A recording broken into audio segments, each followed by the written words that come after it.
اكيد يا ست الكل معرفتيش تربي. مسلسل ليلى اللي بيتذاع دلوقتي على شاهد وبتقوم ببطولته نيللي كريم يعتبر الجزء الثالث من سلسله ليلى اللي بدات تقدمها امينه خليل وبعد كده تالتها منى شلبي. كل مسلسل فيهم كان بيتناول مشكله اجتماعيه في المجتمع المصري بتطرح السؤال الاساسي وهو ليلى. في الجزء الثالث اللي بتعمله نيللي كريم دلوقتي بيتكلم عن امراه اربعينيه مطلقه عندها ولد وبنت كبار، وهي المسؤولة عن تربيتهم لأن جوزها انفصل عنها من فترة طويلة وبقت هي المسؤولة بشكل كامل عن تربيتهم وتنشئتهم. والست دي بتقابل في حياتها راجل أربعيني برضه مطلق وبيعرض عليها الزواج والارتباط لأن هما الاثنين حبوا بعض، لكن لأن الأم أو السيدة دي ربت ولد مدلل بدرجة مبالغ فيها، والولد علشان بيحب أمه بشكل هستيري ما بيتخيلش إنها ترتبط براجل غريب غير أبوه، وعلشان كده بيستخدم كل الطرق علشان يمنع الجوازة دي، واكتر طريقة بيستخدمها هي طريقة الابتزاز العاطفي بانه يضغط على مشاعر امه علشان يبعدها عن هذا الرجل. طيب تعالوا نشوف صناع العمل ناقشوا القضية دي ازاي وازاي قدموها لنا، وهل نجحوا في التقديمة دي ولا ما نجحوش. لو اول مرة بتشوفني اعمل اشتراك في القناة ويلا بينا.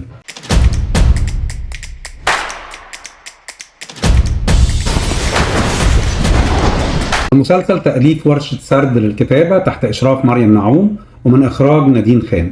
لو أنا فاهم المسلسل صح فليه لأ هنا هو سؤال بيرجع على إمكانية ارتباط ست أربعينية عندها ولاد كبار في الجامعة بعد ما ربت ولادها براجل تاني، وإنها ممكن تحب وتتحب وتبتدي حياتها من أول وجديد. بس اللي حصل إن المسلسل وهو بيناقش قضية ارتباط ست مطلقة براجل تاني بيناقش كمان قضية في منتهى الخطورة موجودة في كتير من بيوتنا المصرية، وهي التفرقة ما بين تربية الولد وتربية البنت، وخصوصا لما تكون التفرقة دي جاية من الأم.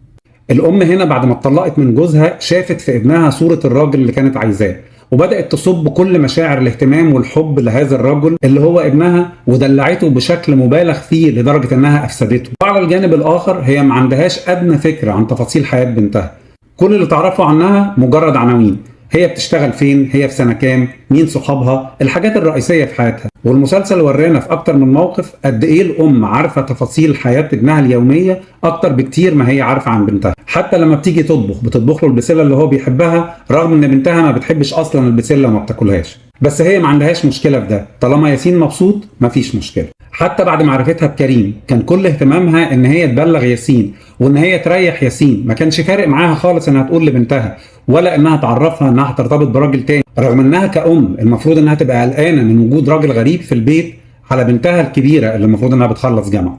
وفكرة التفرقة في المعاملة ما بين الأبناء هي فعلا قضية شائكة وموجودة في كتير جدا من بيوتنا، مش بس في المجتمع المصري لكن في كتير من المجتمعات العربية، وبتعمل مشاكل كتير جدا لأولادنا لأن هم بيلاقوا إن الأب أو الأم بيفرقوا في المعاملة. بس للأسف تاهت القضية دي وسط زحمة علاقات وشخصيات كتير جدا حاول المسلسل إن هو يطرحها. مش عارف إذا كانوا هم عملوا ده عن عمد علشان يملوا فراغ في المسلسل ولا علشان حاولوا إن هم يطرحوا أكتر من قضية جوه المسلسل نفسه. المفروض إن النوع ده من المسلسلات بتبقى عنده قضية أساسية هي اللي بيسلط عليها الضوء، وبقيه الاحداث بتبقى مجرد احداث فرعيه والشخصيات مجرد شخصيات ثانويه بتساعد على تطور الاحداث او على تسليط الضوء في القضيه الرئيسيه اللي موجوده في المسلسل.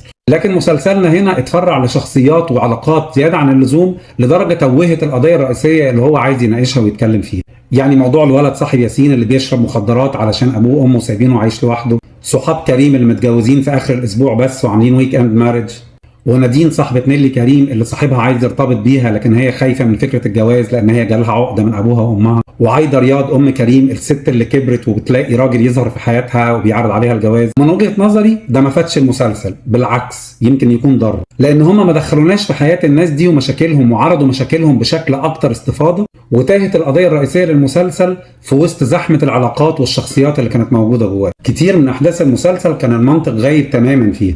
يعني مثلا نيللي كريم قررت ترتبط بكريم الراجل اللي بتحبه. نيللي كريم ترتبط بكريم، حلوه دي، بعد ما اتخانقت مع ابنها وساب لها البيت، رغم ان واحده مكانها بتحب ابنها الحب ده كله ومدلعات الدلع ده كله المفروض انها تفكر مليون مره ويمكن تلغي ارتباطها بالراجل ده بسبب زعل ابنها منها. كمان طليقها اللي السيناريو مقدمه لنا على ان هو راجل اناني وخاين وما يعرفش عن ولاده اي حاجه طول الفتره اللي فاتت، رغم ان واحد في مكانه بمواصفات الشخصيه اللي السيناريو بيقدمها لنا المفروض انه كان يثور عليها ويتضايق منها لانها هتدخل راجل غريب على اولاده، لان لما طليقته هترتبط براجل تاني وهتبتدي تظهر في حياته مشاكل ما كانش هو عامل لها حساب، وبعد ما كان مطمن على اولاده ان امهم لوحدها هي اللي بتربيهم، دلوقتي هتبدا تظهر مشاكل كتير جدا في حياته. ده مفروض انه يخليه كراجل اناني يثور على مراته انها هترتبط براجل تاني، لكن ده ما حصلش خالص، بالعكس يمكن يكون بارد جواز مراته من الراجل التاني.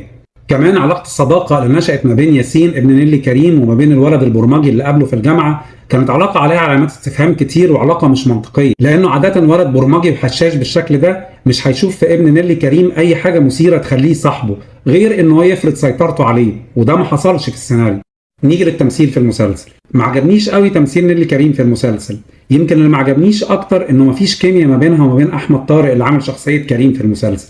حتى لما كان بتقول له يا حبيبي تحس ان الكلمه فيها حاجه مش طبيعيه، تحس انها جايه مش في مكانها، او انها مش طالعه للشخص الصح، او انها بتقولها له وهي متضايقه انها بتقولها له، يعني ما تحسش ان هما الاثنين لايقين على بعض. بس عجبني اداء معتز هشام اللي عامل دور ياسين ابن نيلي كريم في المسلسل، وطبعا برجع الفضل في ادائه في المسلسل ده للمخرجه نادين خان، لان هي عرفت تديله مفاتيح الشخصيه وعرفت ازاي تحركه كويس قدام الكاميرا. كمان فريده رجب اللي عملت شخصيه ياسمين، الحقيقه اختيار موفق وجريء جدا من المخرجه، لانها تختار البنت بالمواصفات الشكليه دي تبقى هي بنت نيلي كريم. اختيارها انها تكون بنت عاديه مش حلوه قوي وبالمواصفات الشكليه دي بيتناسب تماما مع الابعاد النفسيه للشخصيه. ليه بقول انه اختيار جريء وموفق؟ لانه ممكن يكون احد الاسباب اللي خلت الام ما تديش لبنتها الاهتمام الكافي زي ما هي مديه لابنها، ان تكون البنت مش شبهها في المواصفات الشكليه، وانها مش شايفه نفسها في بنتها، وده اللي مخليها اهملتها وما بقتش تهتم بوجودها اصلا ولا رايها في اي حاجه.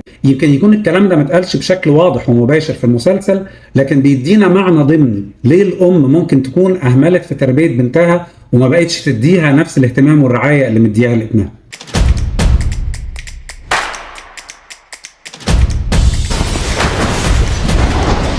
خليني في الأول أقول إنها كمخرجة العمل هي مسؤولة عن كل عيوب السيناريو، لأنها من الأول قبلت إنها تخرجه بكل العيوب اللي موجودة فيه.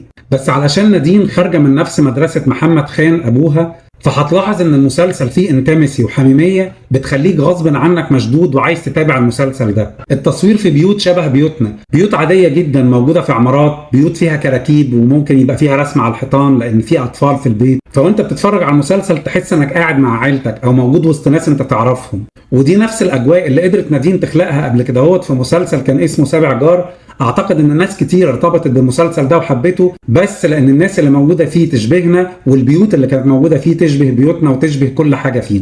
فاكرين الممثل اللي ظهر في دور سواق التاكسي في فيلم الف مبروك مع احمد حلمي، يا دركسيوني يا دركسيوني؟ الممثل ده اسمه امير صلاح، كان بقاله فتره طويله جدا مختفي عن الشاشه، بس ظهر في مسلسل ليه لا في دور صاحب كريم. ودي من الحاجات الكويسه اللي عملتها نادين خان في المسلسل ده، انه معظم الوجوه اللي احنا شفناها في المسلسل يا اما وجوه بقالنا فتره طويله جدا ما شفناهاش او وجوه جديده بتظهر لاول مره. عموما المسلسل لسه شغال، هنشوف هينتهي على ايه.